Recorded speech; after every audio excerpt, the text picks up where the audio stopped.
我感謝我哋嘅神，讓我能夠有機會同大家分享寶貴嘅話語。咁詩篇19篇係我舊年花好多時間咧默想嘅一篇嘅詩篇啊。咁我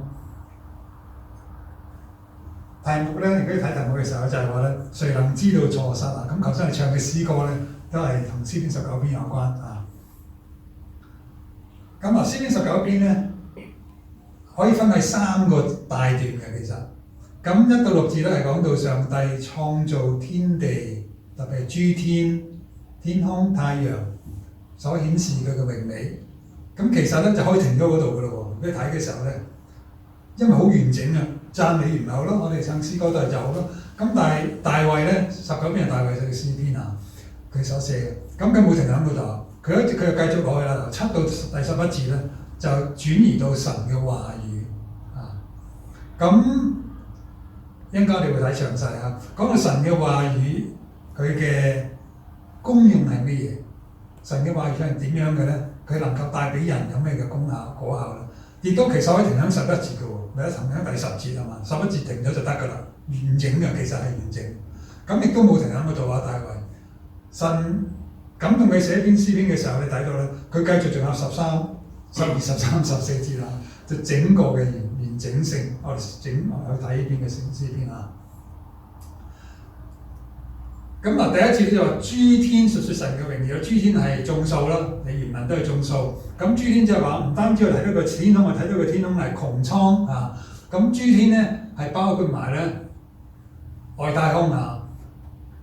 咁啊，依上邊呢個嘅圖片咧，就係好新近嘅，係美國太空總署咧，佢用最先進呢個所謂咧 James Webb 嘅telescope 呢個望遠鏡嘅。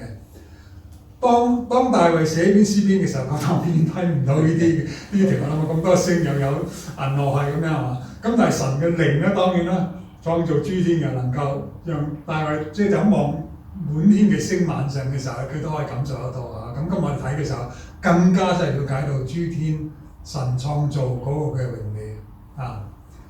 穹蒼傳揚佢嘅手段，我好中意睇日落嘅其實。阿 Didas 即係我太太都知道，日落好美，日落即係個紅霞啦。咁日落嘅紅霞咧，你見到咧唔同嘅地方有唔同嘅表現，但係每都係表現出神創造嗰個奇妙嗰個榮美。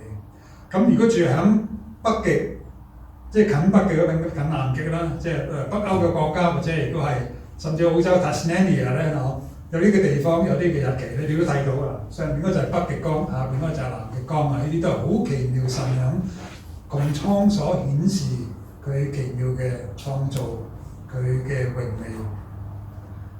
但係咧，呢啲嘅榮美咧，唔係話一成不變喎，唔好似話一幅嘅圖畫就停咗嗰度，每日都咁你睇都會睇滿，即係體驗啦嚇。咁但係天象嘅榮美咧，神所顯示佢創造嘅能力咧，每日唔同。我哋話咧，諸天述説他的榮耀，穹蒼傳揚他的手段。這日到那日發出言語，這夜到那夜傳出知識。即係睇啲啊，咁有啲類似咩咧？類似咧，我哋睇啲藝術嘅作品係嘛？咁你睇嘅時候，你就知道咧，即係兩個唔同嘅藝術。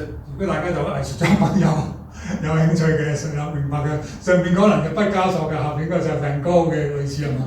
表達嘅嘢唔同，咁唔係言語嘅表達，言語可能都唔可以講得透咁多。咁你睇嘅時候，究竟呢個畫家佢顯示嘅咩嘢咧？睇到佢內心嘅心裏邊所思念嘅。但係當我哋睇嘅時候，你都可以同我哋內心我哋自己所思念嘅咩？咁當我哋睇到呢啲嘅作品嘅時候，睇更加快活嘅作品咧，你就可以嘗試認識呢個畫家。咁同樣當我哋睇到諸天嘅榮美嘅時候咧，我哋可以認識到創造天地嘅主佢嘅心意啊。咁所以話有時咧係無聲嘅表達咧先講有聲啊。所以佢話咧，諸天傳出即係每日傳出佢嘅言語，每日傳出佢嘅知識。但係跟住佢講咧就係無言無語，也無聲音可聽，係嘛？即係你睇到天上無言無語，你無聲咯我哋。咁所以咧，神咧就用一啲無言嘅傑作咧，同我哋講話啊。然後我哋再睇落嘅時候咧，佢就話咧，神在其間，即係喺天空當中咧，為太陽立咗一個嘅帳幕。太陽如新郎出洞房，又如勇士呢個嘅 strong man 勇士歡然奔路。因為我睇嘅時候係和合本啦，頭先讀嘅時候可能係和修本啊，其實都一樣好緊要啊。咁點解咧？嗱，佢個focus 焦點就轉咗太陽。咁點解用太陽咧？我近早都有講過，就係話南極光、北極光、土美麗，點解唔用嗰啲咧？咁有原因，我相信。當我思想嘅時候咧，因為咧要某些地方你先可以睇到嗰啲南極光、北極光，雖然好美，但係太陽咧全球無論係南北極或者赤道啊嘛，佢話咧沒有一物被遮蔽不得著它的熱氣嘅。咁呢個你睇到好清楚啊嘛，即係神嘅創造放太陽喺天空，全個地球每一個角落嘅人類咧都可以感受得到佢嘅溫暖。特別而家冬天就係嚟嘅時候，更加可以感受到佢嘅溫暖。並且到佢用兩個形容咧，形容神創造即係放呢個太陽喺上邊。第一個咧佢話好似一個嘅新郎出洞房。咁如果傳統我哋新郎即係中國咧出洞房，咁係一個好大嘅日子。咁當然啦，喺現今嘅世代咧，可能你都唔係點覺得係點樣嘅大不了嘅日子。咁但係其實喺古代中國或者係以色列猶太人咧結婚一個非常非常隆重，係佢哋慶祝係一個一週7日嘅。夜晚就接妻子翻到去即係洞房啦，然後出嚟即係佢表示呢個妻子係即係貞潔嘅妻子，亦都係呢個妻從此咧，我係保護佢嘅，呢個妻子係受到我嘅保護嘅。然後佢哋又再去翻佢哋自己葬屋，有7日嘅時間。然後喺7日裏邊咧，嗰啲親友已經係慶祝緊㗎。跟住7日之後佢哋又出嚟啦，所以係一個非常非常歡欣嘅日子啊！所以佢用呢個太陽，用呢個形容太陽咧，形容佢啊好似新郎出洞房咧，就係形容佢歡欣嘅日子啊！第二個咧，如勇士歡然奔路。勇士咧，即係如果英文版嘅 strong man 係嘛？咁亦都係或者用 champion，睇到唔同嘅英文譯本，係一個冠軍，就係話咧呢一個已經係好似一個運動員咁樣訓練好啦，即係要得勝嘅，佢要去參與呢個比賽啦，係一個好歡欣嘅心。好似近年咧，全世界咧好多人中意跑呢個馬拉松啊，即係下個月咧就。因為呢個月底下個就喺倫敦又有啦，有人即係我認識嘅人特別悉尼買機票要去佢嗰度跑啊嘛。咁中國認識嘅人亦都有去嗰度買咗去嗰度跑。咁點解去跑咧？梗係好歡喜去跑。咁呢個形容太陽就係咧，太陽每日出嚟咧，我哋睇咧好似覺得從天這邊出來繞到天那邊，好似都係一成不變，好似悶。咁但係對於太陽嚟講呢個形容咧，佢係好欣然嘅，並且係默默嘅去見證創造佢哋呢位嘅造物主，我哋嘅神。嗱，呢個咧就1到6節啊，好簡單嘅可以講。但係咧冇停喺嗰度我講啊，即係佢有趣嘅地方冇停喺嗰度。大衛佢再睇落嘅時候就7到11節咧，就焦點咧就轉咗一段啊，耶和華嘅律法全備能甦醒人心，耶和華嘅法度確定。能使愚人有智慧一段，我哋而家馬上睇呢段啦。呢一段可以睇嘅時候咧，7、8、9節咧似乎好似都係講緊耶和華嘅律法啦，但係有少少分別喺度啊。嗱，先睇2節先。呢一段咧係講耶和華嘅律法，佢係從神無言嘅啟示咧進到咧神而家出聲啦，有言嘅啟示。咁當然咧喺古代嘅時候，神即係同以色列人出聲。咁但時至今日咧，神嘅話語已經遍佈全球啊！呢個係神有聲嘅啟示，由無聲變有聲啊！由普遍嘅啟示，普遍嘅啟示就係太陽照歹人，亦都照義人，係嘛？新約又講，無論信主唔信主，我哋都係領受咗神嘅恩典。咁但喺度咧，更具體嘅唔係一個普遍㗎啦，係指定佢嘅話，福音已經到咗人間啊！第七節又話嗰律法全備，能甦醒人心。全備英文就 perfect 係完全嘅。甦醒人心，如果大家諗起甦醒人心咧，諗起詩篇第幾篇啊？同樣係大衛所寫嘅詩篇23篇啊。神就係甦醒佢嘅靈魂。咁即係翻譯唔同，但係英文咧都係 reviving my soul。如果英文完全一樣，希伯來文亦都係一樣係嘛？等我 check 嘅時候，人心點解會被甦醒咧？咁啊當然同神嘅律法全備有關。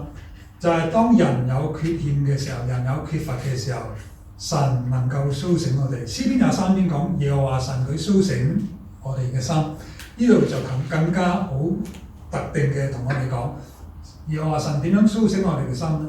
係用佢嘅話語能甦醒我哋嘅心啊！呢個第一個，耶和華嘅律法全備能甦醒我哋嘅心。所以當我哋有缺乏嘅時候咧，翻到去神嘅話，佢能讓我哋完全。然後佢又話嘅法度確定，藍色字嘅通通其實都係法度，佢嘅 law， 佢嘅statutes， 佢嘅訓詞，呢通通都係講到佢嘅話，我哋就唔詳細分別究竟係點樣啊。咁但係重點咧就係紅色字嗰度啊，又話嘅法度確定，確定英文做 trustworthy， 可以信得過嘅，即係講出嚟講咗就係㗎啦，唔會話花言巧語。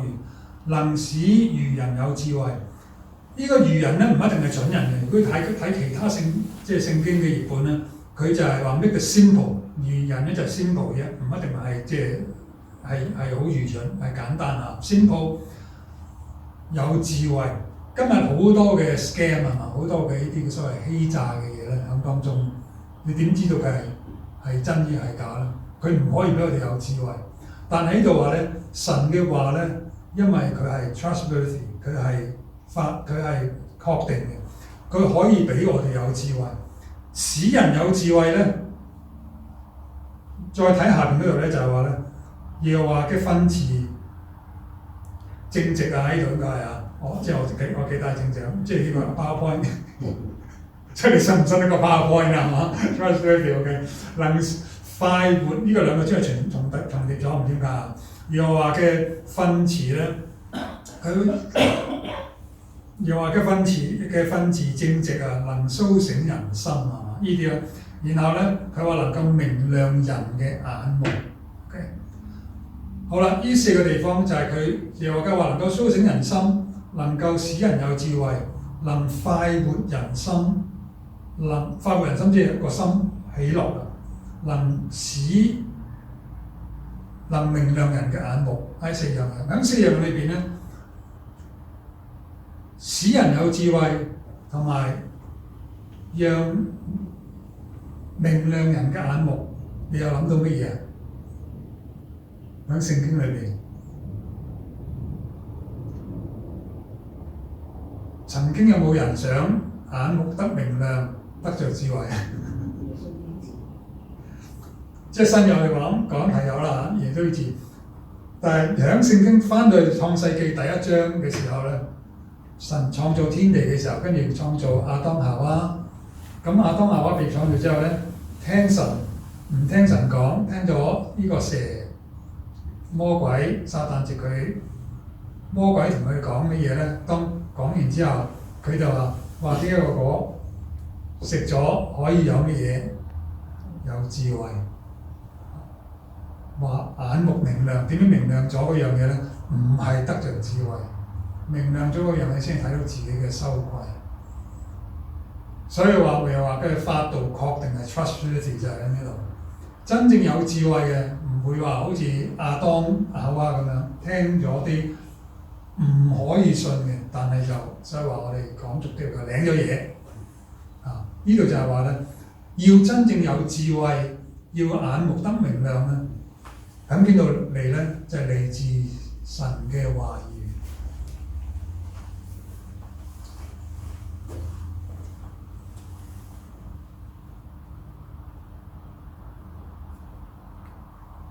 耶和華嘅道理潔淨傳到永遠嘅和合本啊！頭先讀過應該係嗰個版本咧，其實好清楚啊。呢個反譯咧其實有少問題。呢個道理潔淨其實唔係道理潔淨。頭先我哋讀嘅時候講到係講到敬畏耶和華。英文就係 fear of the Lord is pure， 敬畏耶和華咧係純潔嘅 ，enduring forever 係永遠存在嘅。所以咧一個人咧，如果要永遠即係堅立嘅時候咧，係需要 fear the Lord， 敬畏耶和華。呢個敬畏耶和華係從邊度而嚟咧？就係從第7節第8節嗰度而嚟。即係當我哋明白到神嘅話能夠帶俾我哋甦醒人心，俾我哋有智慧，俾我哋心裏邊快活，俾我哋能夠眼目得以明亮嘅時候咧，我哋就喜愛耶和華嘅話。當我哋喜愛耶和華嘅時候咧，我哋能夠敬畏神。當我哋敬畏神嘅時候咧，我哋能夠傳到永遠得榮耀。呢個永遠我哋知道將來我哋與主係傳到永遠啊！咁所以另外一個詩篇咧，119篇咧，呢篇詩篇冇人知道邊個寫，但係全整個詩篇裏邊最長嘅一篇詩篇啊！有人所以俾佢一個名稱叫小聖經啊，好長嘅。咁裏邊都係講到一個好大嘅重點，就係愛慕神嘅話啊！一個人嘅話，如果敬畏耶和華嘅人咧，就能夠使到佢嘅生命純潔，因為咧佢有耶和華神嘅話潔淨佢嘅行為，佢嘅取向。然後第9節最後咧，佢話耶和華嘅典章真實全然公義。呢個唔係一個嘅重複啊！呢個嘅典章真實咧，真實亦都有 trustworthy 嘅意思。呢個唔係重複，即係一個嘅你可以話一個嘅結論啊！即係第7節第8節所帶出嚟第9節，因此我哋敬畏神。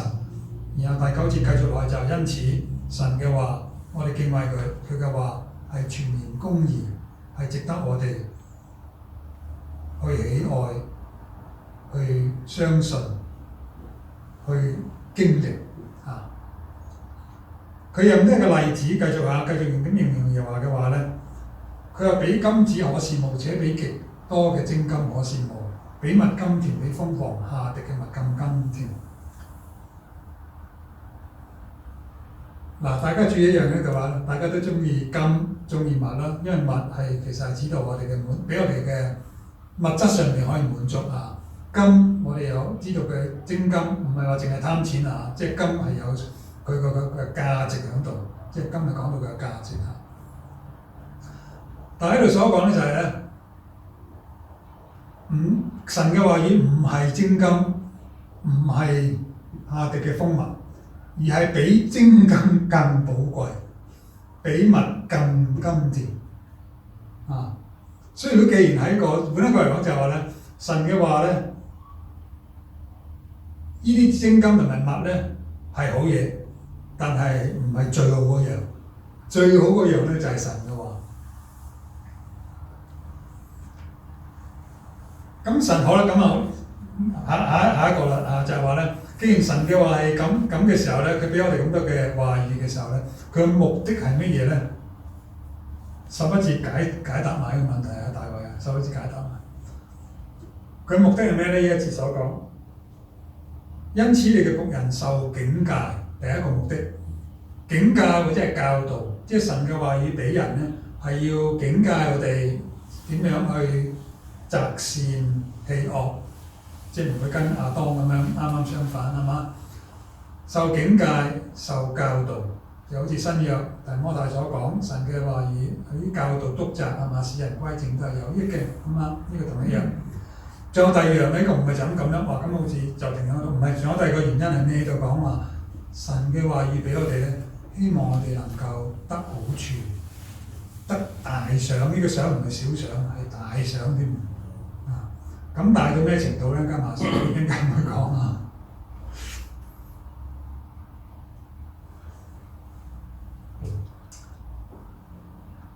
嗱，面對呢個典章真實、全然公義嘅神咧，同埋佢嘅話咧，大衛所想到咧係自己嘅罪，因為如果我睇第12節咧到14節呢個第3段啦嚇，因為其實可以停喺11節噶啦，得著這些便有大賞，咁咪停喺嗰度咪好咯。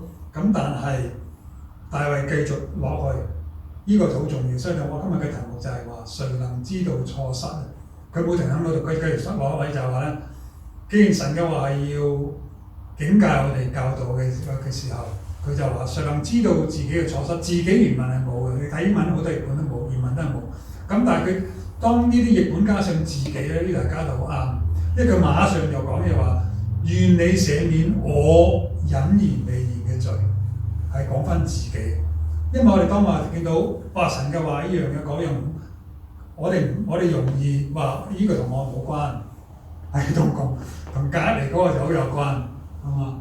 但係大衛冇咁樣做，大衛所諗都係自己嘅罪，所以話誰能知道自己嘅錯失係好啱佢咁翻譯，上邊度知道佢錯失咧？所以佢諗到自己嘅罪，所以佢睇落嚟呢度講到起碼兩樣嘅罪，即係佢睇翻第13、13節啦，有兩樣嘅罪，就喺度馬上列出嚟。第一樣佢話：願你赦免我隱而未現嘅罪。隱而未現嘅罪係咩罪咧？就係嗰啲罪，我做咗，我犯咗，你唔知嘅。到咗今日先第一次見阿 Stella 啫，同埋 Rainbow 嘅，咁我做咗啲咩嘅罪，佢哋根本唔可能知道。咁但係有呢個罪咧，就係我做咗，我唔知喎，但係可能你見得到，咁神更加見得到咯。呢啲係隱而未現嘅罪。或者係好似雅各書講，罪懷了胎就因為呢個私慾就出嚟啦，係咪？咁有呢個罪就係話你有呢個意念諗到係一個罪，但係自己唔好講嘢。如果當時即時能夠認罪咧，就唔會再落去更悲慘嘅下一步啊！呢個隱而未現嘅罪，求神原諒。亦都佢話咧，求你攔阻僕人不犯任意妄為嘅罪，呢個第二樣嘅罪啦。任意妄為咧就明知故犯，就係明明知道係罪，但係咧仲係要去做。其實兩樣嘅罪我哋都有，係嘛？我哋自己都會知道。咁點解大衛要個祈禱？嗰個祈禱就因為呢個罪，如果神唔攔咗佢任意犯呢個任意妄為嘅罪，如果佢唔攔咗嘅時候，佢就會繼續落去咧變成大罪。如果神若果你攔咗我免我呢個任意妄為嘅罪嘅時候咧，佢就得以完全免犯大罪。咁我哋呢個例子咧，大家都熟悉嘅，大衛同拔示巴呢個嘅奸淫呢個情況咧，由奸淫呢個係一個罪，繼續落去就變成殺人，更嚴重嘅罪。如果咁樣法律嚟講，同埋自己都唔知喎，我唔知佢知唔知，但係拿單就知道佢用咗啦。直佢同佢講嘅，佢仲大聲話，當拿單先至同佢講過話，有一個窮人有隻羊，咁點知咧有個有錢人有隻羊都貪埋，咁佢呢個大衛聽咗就好嬲，直佢拿單兩個你就係呢一個婦人，咁佢先知道啊。所以你睇到呢個咧就係由呢個嘅任意妄為嘅奸淫，就變咗更大嘅殺人嘅罪，係受作轄制嘅，所以佢話唔讓呢個罪轄制落㗎，因為呢個罪由明知故犯，明顯就俾個罪轄制，就會越犯越緊要啊！有時我諗咧，將大衛咧，可能唔睇到先，講埋到先。當默想嘅時候諗啊，當大衛可以考慮啊，講日咧佢係瞓到日頭平西起身啦。嗱，日頭平西喎，係日落晚霞嘅美景喎。咁佢行出陽台嘅時候，望到見到呢個嘅女子喺度沐浴。咁啊，呢個咧唔係佢想睇嘅，因為佢唔知有女子喺度沐浴啦。咁啊，佢睇咗啦。當嗰一刻，佢如果可以睇翻第1節到第6節，佢寫過嘅詩篇，諸天述說神嘅榮耀嘅時候咧，免犯大罪嘅時候，當佢睇到神嘅創造嘅榮美咧，佢往上望唔繼續往下望咧，後果就好唔同。當佢繼續往上望嘅時候，佢睇到哇，諸天述說神嘅榮耀，全倉全容他的手段。這夜到那夜，這日到那日發出言語，這夜到那夜傳出知識。見到神嘅創造嗰個嘅榮美嘅時候，就唔會再貪戀呢個女子嘅身體，但係我哋唔知大衛寫篇詩篇19篇嘅時候，究竟係犯呢個罪之前寫啊，一犯之後係嘛？你睇你唔同，你可以上 AI check 嘅，識 AI 就可能之前啦。咁但係其實冇人知道啊。然後佢繼續講嚟就係見到口中嘅言語、心中嘅意念，在你面前蒙悅嗱，就係話咧，佢呢一個口中嘅講述，佢個禱告咧，唔係一個有心有口無心嘅禱告，係真心實意嘅禱告。因為我哋好容易講，但係我哋嘅心未必一定係正確。喺舊約嘅先知書裏邊咧，好多時候都係個意思。佢呢班百姓咧，口近我，但係心卻遠離我。唔單止一個嘅先知書，耶利米書、何西阿書，好多嘅先知書一直都係講一樣嘅嘢。大衛話咧，佢嘅心係真嘅，佢所講嘅。然後最後佢結束咧就係咧，佢知道神可以回應佢嘅禱告。點解咧？有兩個原因啊。佢認識耶和華神。佢耶和華神，我嘅磐石，磐石係指到能力、力量嘅意思，所以有啲英文翻譯本咧，佢就話咧唔用 the rock， 英文版 NIV 佢用 the rock， 佢唔用呢個磐石，佢用 my strength， 我嘅力量。咁點解佢形容耶和華神係嘅力量咧？就回應翻第1到第6節嗰度所講。第6節講到諸天神榮美嘅創造咧，係彰顯咗唔單止叫榮美，喺個榮美後邊嘅能力，冇呢個能力點可以做得咁靚咧？呢個第一樣啊。第二樣，佢唔單止認識神係佢嘅力量，亦都係認識神係佢嘅救贖主。神能夠救贖佢脫離罪惡，亦都回應翻7到9節，又話能夠讓佢靈魂甦醒，又話讓佢眼目得明亮，又話能夠讓佢心裏歡暢喜樂，又話能夠俾佢有智慧。因為有呢啲嘅時候，佢唔會再響罪裏邊啊，所以佢話佢係佢嘅救贖主。當佢缺乏嘅時候，又話能夠讓佢原地能夠甦醒佢嘅心，所以又話係佢嘅救贖主啊。好，咁邊個知道自己嘅錯失咧？第一樣啊，而家係應用翻，即係喺我哋嘅應用上邊啦。第一樣咧就係你同埋我咧，有冇珍惜神話語嘅寶貴咧？比蜜更甜，比精金更寶貴啦！呢個係第一樣，我哋好容易疏忽。我相信每一個都有，包括我自己都。所以我話你同埋我有冇呢一樣咧？我近早啲咪講過詩篇119篇係最長一篇詩篇，整篇嘅詩篇其實都係強調一樣嘢，就係話 delight in the word of the Lord， 寶貴神嘅話。嗱，喺度即係幾個嘅例子啊，即係如果大家有時間你翻去睇嘅時候咧，係好長。如果你聽個手機嚟讀咧，5分鐘係讀唔晒嘅。我記得好似我聽過一次咧，應該係咧15分鐘啊，差唔多10到15分鐘。嗱，第6節佢講啦，我看重你嘅話，點樣看重？既然看重嘅時候咧，就藏喺心裏邊。看重就藏喺心裏邊，所以話背聖經咧係需要嘅，因為背咗之後咧，我哋就可以默想。跟住佢話啦，話喜悅神嘅話，切慕神嘅話咧，切慕嗰個地步咧就耗盡心靈。我哋有時為着生活一啲我哋嘅工作，或者為着生活一啲喜好，我哋可以耗盡心力係嘛？但係呢度咧，大衛話唔係大衛一個作，冇人知道邊個作者啊。咁但係咧，寫詩嗰人就係話咧，佢切慕耗盡心力。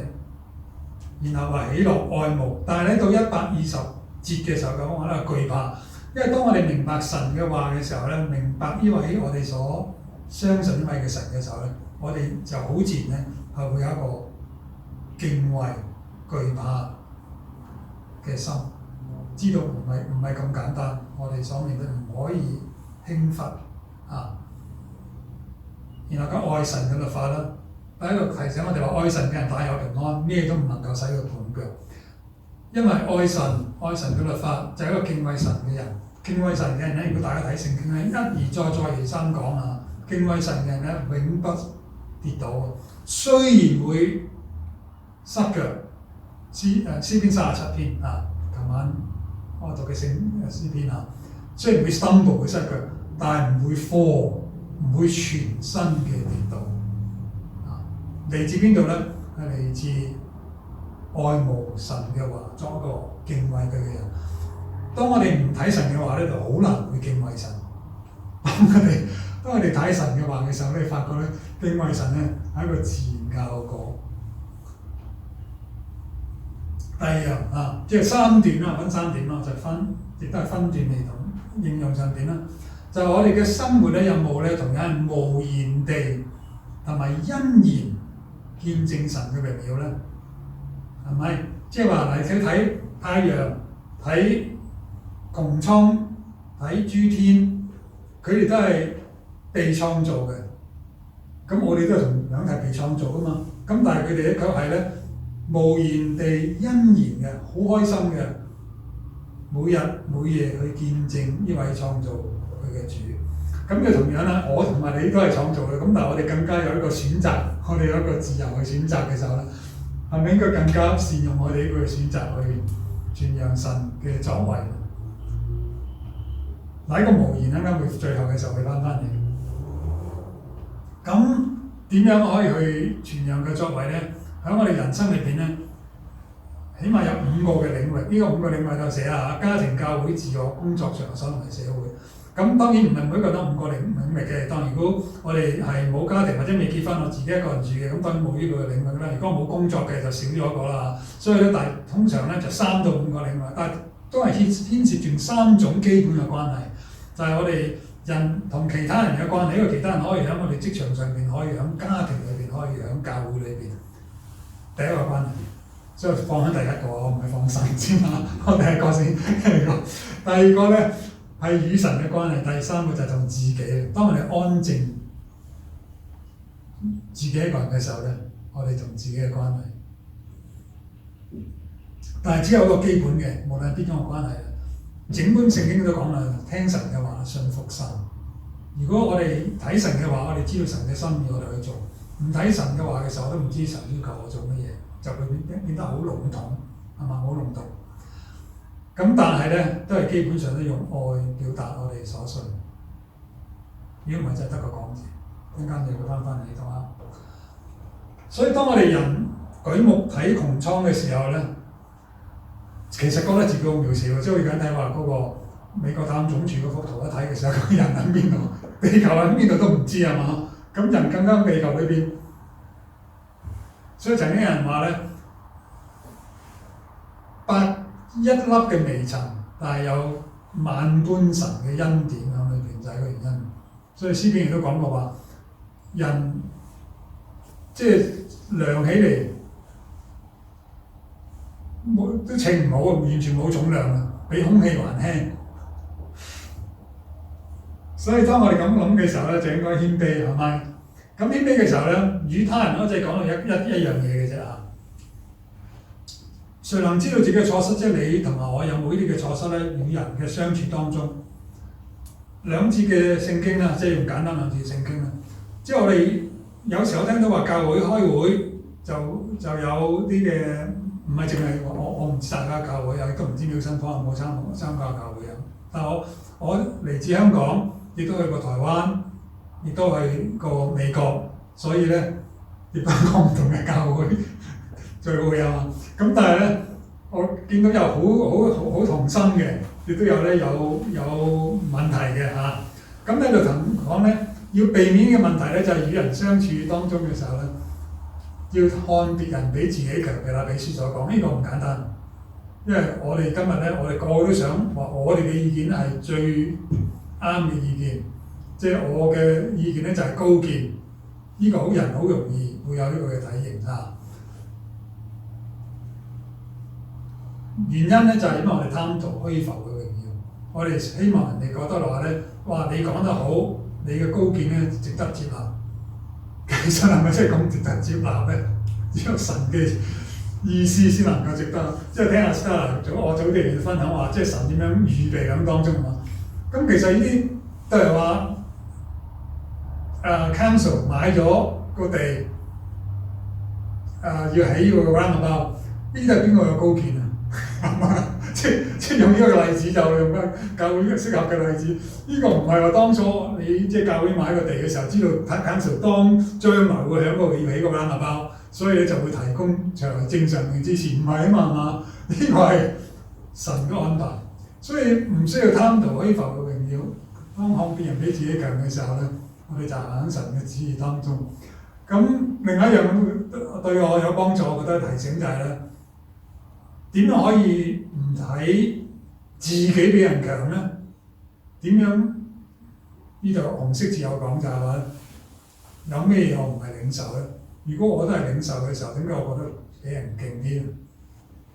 係嘛？所以紅色字呢啲嚇，當有人貪圖虛浮榮嘅時候，就容易自誇。所以呢個咧，即係用一張嘅 slide 同大家分享，但係我相信係好重要嘅神嘅話。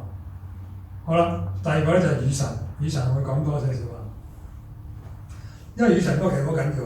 與神嗰個搞啱嘅時候咧，就與人咧就冇問題。我發覺時間過得好快，咁而家仲係咪剩翻5分鐘啊？OK， 咁詩篇同樣係大衛寫嘅詩篇，呢邊嘅詩篇頭先詩歌亦都有睇過啊，有唱過。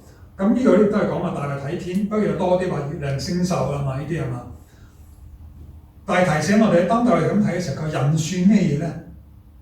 嗱，一個重點係人算咩，就同頭先嗰節啦。我哋都係咩都係領受。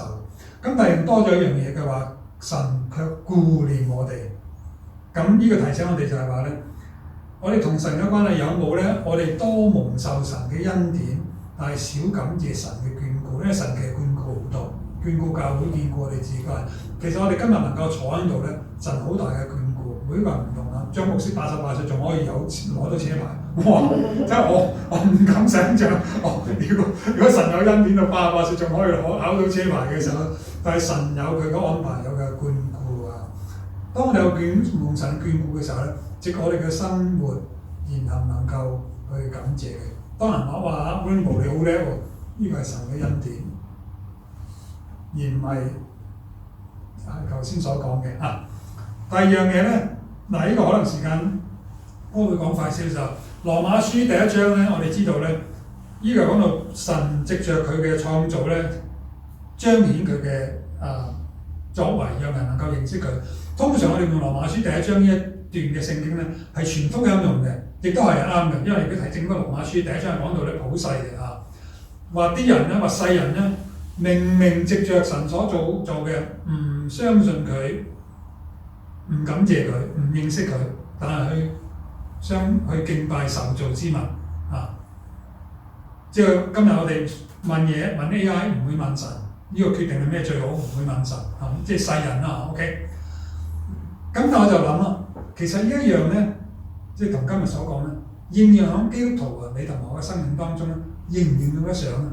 佢原則上嘅應用上啊！嗱，呢一段嘅經文咧，寫嘅時候咧，當保羅寫係幾全球嘅，唔係俾基督徒㗎。咁但係喺應用上邊咧，其實一樣可以應用得到。就係我哋有冇咧？我哋既然係蒙神嘅人，有冇榮耀佢？有冇感謝佢咧？有冇去敬拜別嘅受造之物，而唔去敬拜我哋嘅神咧？啊，呢個係一個提醒。第二個咧就係、有冇忘記天父響你我生命嘅心願咧？詩篇第8篇而家係咪所咧？呢個心願係咩咧？由紅色字俾咗。神呼召你同我咧，唔係淨係上天堂，我哋要知道啊！如果上天堂就冇意思嘅，天堂一定上嘅，佢係佢兒女嘅時候。咁呢個但係神有個心意，就係當佢呼召我哋嘅時候咧，佢希望賜俾我哋有尊貴榮耀為冠冕。嗱，呢個要留意啦。整本嘅聖經你睇嘅時候，尊貴榮耀係屬於邊個咧？屬於神噶嘛？保羅寫嘅書信都話，彼得嘅書信都係話。願恩惠平安歸於你們，願尊貴榮耀頌讚歸俾父神啊嘛，同埋主耶穌基督嘛。咁但係彼得喺彼得前書寫嘅時候，第1章咧有要注意嘅地方就係話咧，佢話咧當時嘅基督徒信心受到試煉，因為當時羅馬政府嘅開始要逼迫教會，但係信心未經過試煉㗎，俾試煉之後俾好好似受火被試煉嘅精金咁寶貴，讓我哋呢個信心咧，將來能夠耶穌基督再來嘅時候咧，可以得着榮耀、尊貴、稱頌。呢個就係回應翻呢一度，即係神呼召你同我嘅原意個心咧，就係希望我哋將來咧能夠同佢分享佢嘅榮耀、尊貴同埋稱頌。唔係今日啊，今日嘅時候就出事啦，就貪圖可以浮嘅榮耀啦。如果今日嘅時候係嘛，看別人比自己強，呢個係神嘅心願。既然係神嘅心願嘅時候，點樣可能夠達到咧？要分翻神嘅話。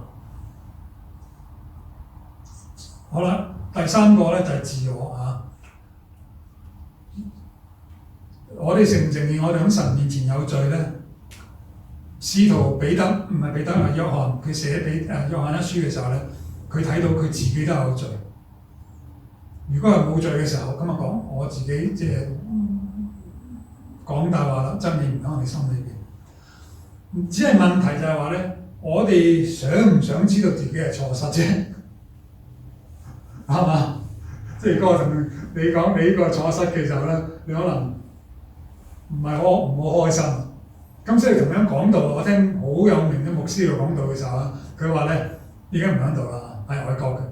佢話咧佢知道講道嘅時候咧，講咩嘢咧，弟兄姊妹咧係中意聽，聽完之後咧多謝你今日同我講嘅道有幫助。咁但係佢話咧，佢後尾咧佢唔再咁樣做，因為弟兄姊妹唔中意聽，佢哋有錯失嘅啊。所以今日我講嘅題目就咦，我未嚟過大家當中喎。咁呢個題目其實未必一定，咁但唔緊要啊。神係我哋嘅主。如果係想知道嘅話咧，點解我哋想知道自己嘅錯失咧？係咪想去改咧？如果唔係想去改嘅時候，亦都係冇個意義喺裏邊啊。咁啊，要知道神知道有冇錯失咧？所謂錯一定有對錯從何而來咧？嗰個標準喺邊度咧？好明顯就係喺神嗰度話嗰度而嚟。你話我做錯，我話你做錯，咁呢個做錯係咩？喺神嘅話，喺神嘅話要藉着聖靈，否則嘅時候只係用聖經可以誤用聖經啊！呢個好弊，做更弊嘅事情。神嘅話係一面嘅鏡子，亦都呢個係雅各書所講啊，經文俾咗大家，亦都係希伯來書所講，唔係一把嘅劍，係比一把兩刃嘅劍更鋒利，係嘛？所以話勝過兩刃嘅劍。呢把嘅劍入到我哋心中，可以辨明一切嘅心思意念。究竟我咁樣做咧，係咪有私意喺裏邊咧？係咪為咗我嘅好處咧？我係咪要將教會咁樣整，係為咗要留名咧？呢個唔知學識講啦。原來意思即係人都係嘛，人為名為利為好處，咁但係咪話呢啲？只有神嘅話能夠分辨出嚟。OK， 當你睇到神嘅話嘅嗰個詳細察看，然後咧紅色字再講咧實行出嚟。因為當我哋實行嘅時候咧，我哋真正能夠明白到神嘅話，而唔係話只係聽講台講，或者係或者上網聽講道，或者係弟兄姊妹嘅分享，而係真係第一手資料能夠真正嘅經歷得到。嗱，喺度雅各再提醒啦，係必然得福，即係神嘅心意其實一直希望我哋能夠得福。點樣得福咧？就要行出嚟。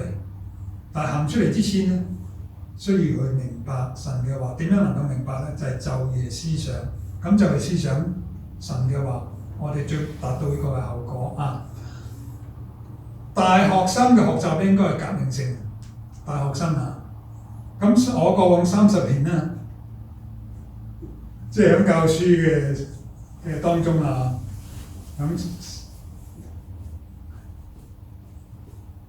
我出嘅題目咧，都係應用性，咁但學生好唔中意。學生中意咩題目咧？學生中意咧記憶性嘅 memorization。我覺得係冇意義，因為應用性咧先能夠明白，真係呢個學生係咪明白啊？咁但係當我同個學生傾嘅時候，佢話我都係中意啲記憶性嘅。咁其實而家用 AI 嘅時候咧，更加冇意義啊。咁同樣咧，我哋點樣判斷我哋真正了解神嘅話咧？當然翻到嚟咧就係話咧，要需要實踐去體驗啦。如果唔實踐去體驗嘅時候咧，先係停響講嘅階段咧。聖經好清楚，好清楚，耶穌基督同我哋講，如果聽咗神嘅話唔去行嘅時候咧，就好似建屋響沙土上邊，風暴雨一嚟就跌倒。建喺磐石上就可以屹立。咩叫建喺磐石上咧？就係、聽咗之後實行出嚟。呢、個我唔可以幫到大家，呢、個只有自己願意去做，亦都係只有神藉佢嘅靈。當我哋有一個願意嘅心嘅時候咧，佢就可以啊。最後回應亦都係3樣啊，好簡單。第一樣咧就係、要做一個吃神話語嘅人。吃神話語響舊約、響新約都有例子。舊約以西結先知，新約寫啟示錄嘅使徒約翰，佢亦都係。如果大家睇，你可以睇下佢啲經文嘅時候，佢都係吃神嘅話，然後佢又覺得咧神嘅話咧係甘甜，甜如蜜啊！我哋話神嘅話語係咪比蜜更甜啊？佢哋食神嘅話語。同樣係舊約嘅耶利米先知，亦都係佢就冇話食神嘅話係甘甜，佢係食神嘅話，佢係喜悅食神嘅話，喜悅 eat 食神嘅話。咁點樣食神嘅話咧？其實早都有講過，再重複啊！食神嘅話就係將神嘅話睇咗之後，就唔好即刻冚埋本聖經。好多時候我哋有讀經計劃，係嘛？我哋睇或者每日靈修讀完之後就冚埋佢，嗰個嘅果效達唔到食神嘅話。食神嘅話好簡單，你揾一節或者甚至幾個字，或者一句或者幾句，你將佢背咗佢。大家可能都有聽過，即係提醒大家，背咗佢之後咧，一個字一個字嘅去思想，反覆佢去思想，反覆佢去思想嘅時候咧，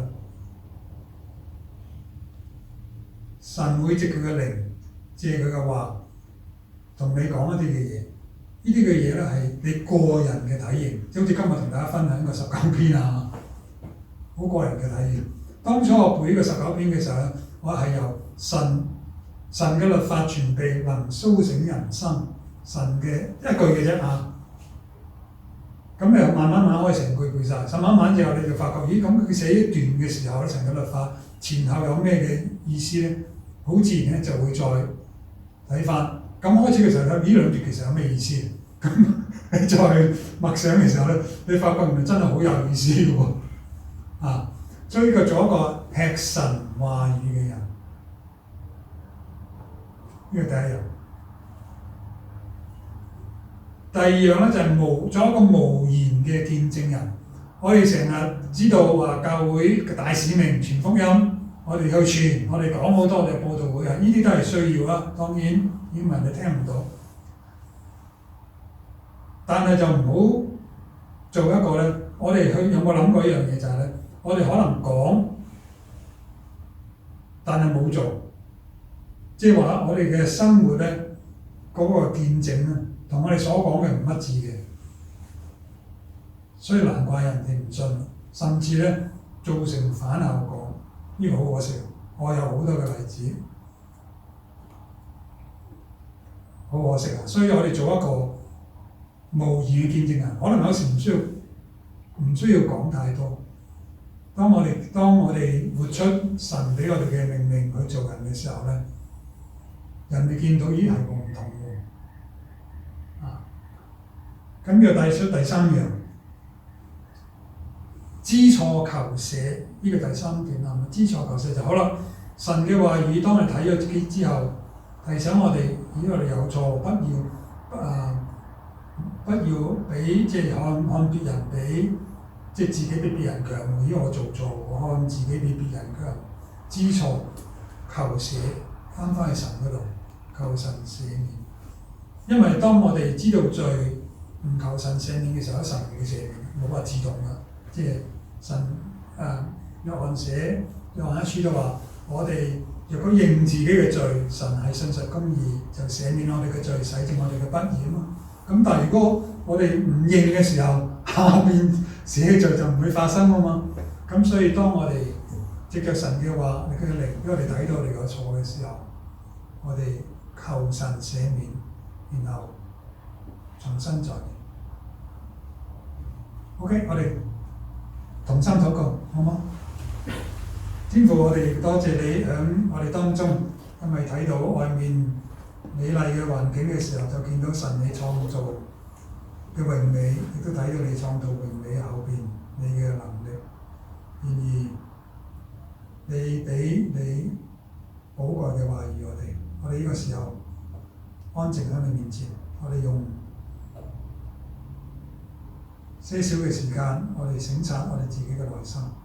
若果我哋有罪，我哋呢個時候，我哋尋求神赦免我哋嘅罪，洗淨我哋嘅不義。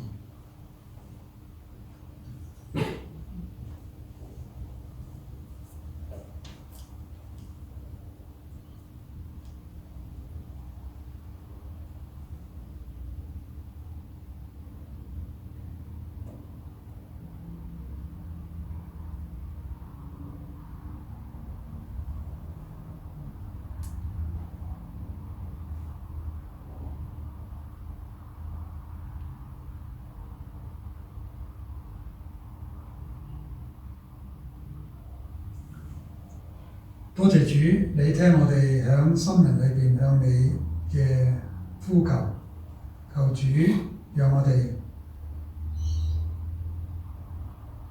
有錯失，我哋帶到你嘅面前，你就潔淨我哋嘅罪，洗去我哋嘅不義。求主，你藉你嘅靈激勵我哋嘅心，作一個喜悅吃你話語嘅人。而都作個喜悅默然地作你嘅見證嘅人。當你咁做嘅時候，主讓我哋嘅生命能夠過得你所應許嘅豐盛，正如耶穌基督所講，你來係要叫人得更豐盛嘅生命。奉主耶穌基督名求，阿們。